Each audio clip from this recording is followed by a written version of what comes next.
We are back with some more updated NHL trade rumors, with most of today's information coming from Insider Trading on TSN, as well as Elliot Friedman's latest 31 Thoughts blog. Included today is, could we possibly see a Kyle Turris Ottawa Senators reunion? We'll discuss all the latest rumors coming up next.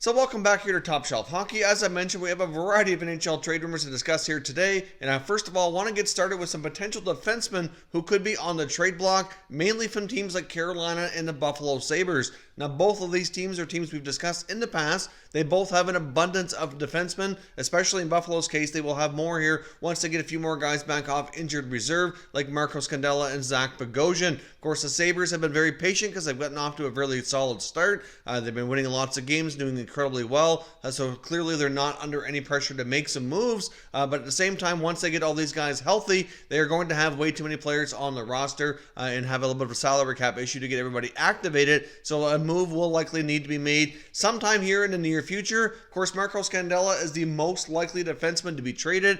He's on the final year of his contract, not making a ton of money. He's a veteran guy, could certainly help out a lot of teams into a playoff run. So I would suspect that most likely Scandella would be the guy to be traded off the Sabres blue line, and there is talk that GM Jason Botterill would like to make some upgrades to the forward group, likely looking for a top six as well as a bottom six forward, and they could even see some shakeup amongst the forward group as well. Now, of course, if you look at the Sabres, like I said, they're doing relatively well, but there's still a lot of secondary depth players that are not necessarily performing up to task or getting as much ice time as they'd like, so we could also see some additional moves amongst that group. Included with that would be forward Evan Rodriguez. Wouldn't even be shocked to see some other players as well, maybe like a Gergensons or a Jimmy Vesey as well. They're obviously not doing incredibly well. If you take a look at their stats, like Jimmy Vesey has yet to score as a Buffalo Sabre, hasn't worked out well after a couple of back-to-back 17-goal seasons with the Rangers before the trade brought him over to Buffalo.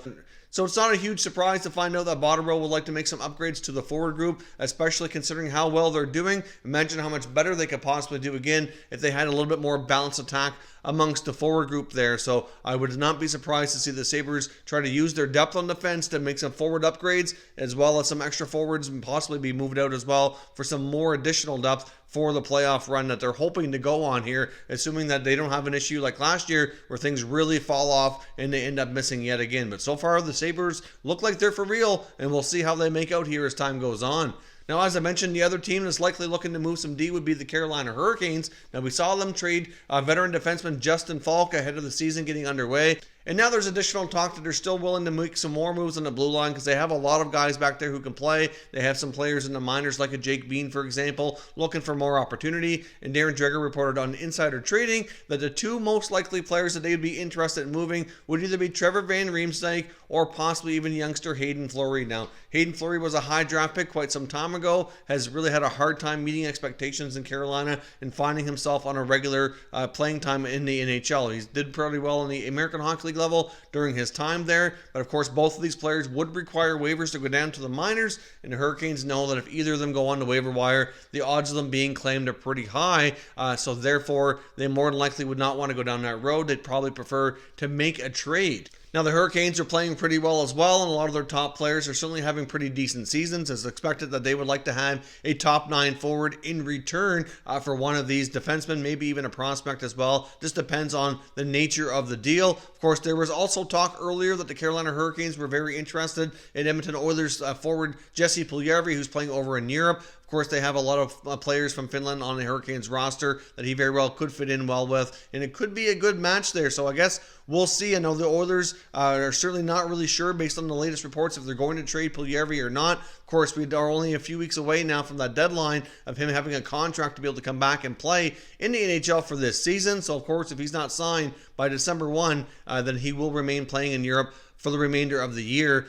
So I guess we'll see how that all works out. But maybe the Oilers and the Hurricanes could be a match match for a potential deal. And of course, you can't forget about the Winnipeg Jets. Lots of questions on that blue line. They just got Nathan Beaulieu activated back as well, so that'll help a little bit.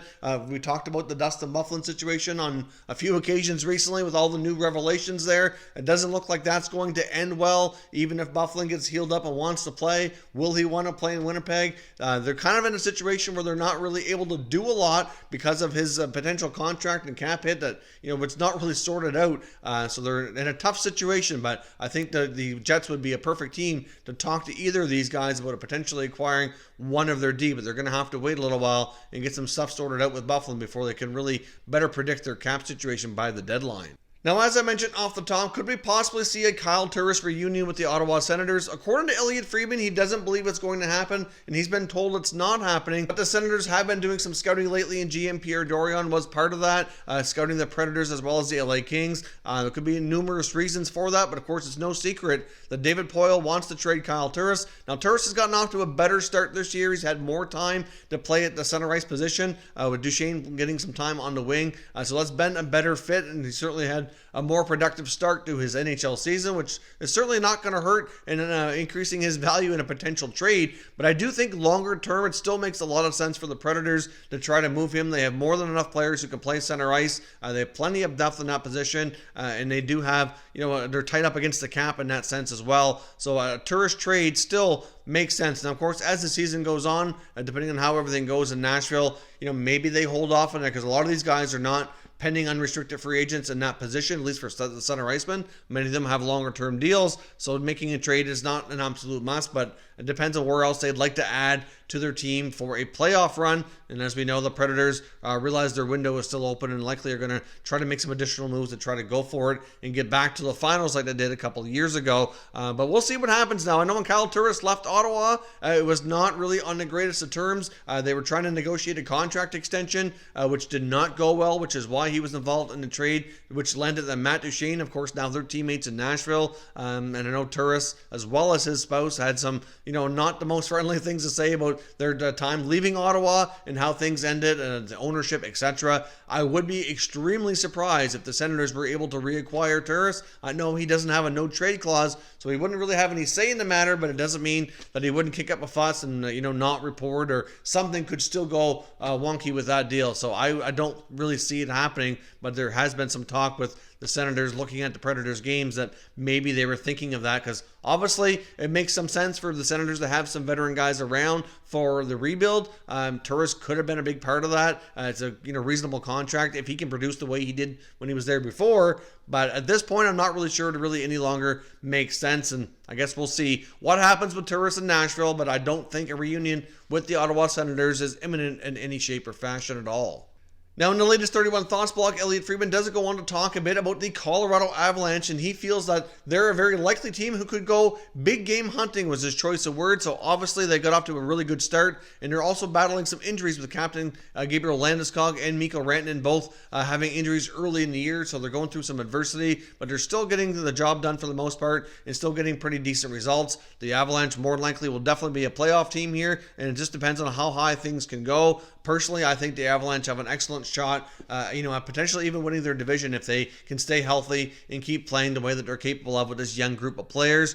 So it wouldn't be a huge shock to see Joe Sakic make a big acquisition. They do have tons of assets, which Friedman alludes to here in the blog. So they have everything in place that they could very well be a team to do that, David. Lots of cap space, lots of assets, and they're a team that's really in a position to kind of make a move to kind of go for it, especially if it's a pending UFA, somebody they don't have to commit to long term. And as I mentioned before, if, and I stress if because we don't know if it's going to make it there, if the Devils decide to trade Taylor Hall, I could see the Avalanche being the perfect landing spot for him.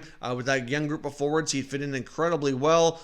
They have the necessary assets to satisfy the Devils. They have the cap space. It very well could be a match made in heaven if the Devils can't get Taylor Hall signed and he does end up getting traded. But of course, like as I said, in regards to Taylor Hall, the latest information we have on that, apparently Hall's representatives and the Devils are expected to be having some meetings here in short order, and we'll see if any progress is made or if there's any further updates once that takes place. But certainly a player to keep your eye on and a team to keep your eye on, as I do think that the Avalanche are going to be in a position to make a big acquisition, and the Devils very well could be their trading partner if things don't go well with contract negotiations with Taylor Hall. Now, in the past, we've seen the Montreal Canadiens be linked to the San Jose Sharks and defenseman Marc-Edouard Vlasic, and it makes a lot of sense that they'd want to acquire a veteran defenseman, somebody who can play the left side, but at the same time, with his contract, that part of it didn't really make sense, but he would be the type of player that likely would be a good fit with the Habs blue line. Now, of course, there's been some more talk that they've been scouting the Los Angeles Kings, and as we know, the Kings are not having a good season. They're basically going through a rebuild.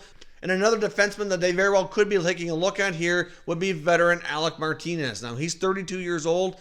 He's got a $4 million contract. He's got this year and next remaining, so it's not a super long-term deal. He shoots left, but he can play right defense, which is what he does more commonly. But either way, he can play either side, so he's versatile that way. Be a good help to really most teams going on potential playoff runs. I do think Alec Martinez would have a lot to offer. He went through a lot of the championship days with the Los Angeles Kings. He's got a lot of experience, and certainly would be, a pretty good two-way guy to have on your back end there. He's got 5 assists in 15 games so far with the Kings this season, and I do think in some ways would make some sense to be the type of player that the Habs would want to add to their blue line. But at the same time, we've seen some emergence back there. Victor Mete's finally learned how to score after going all those games waiting for his first NHL goal. Now he's got a couple more right after. He's up to 3 already.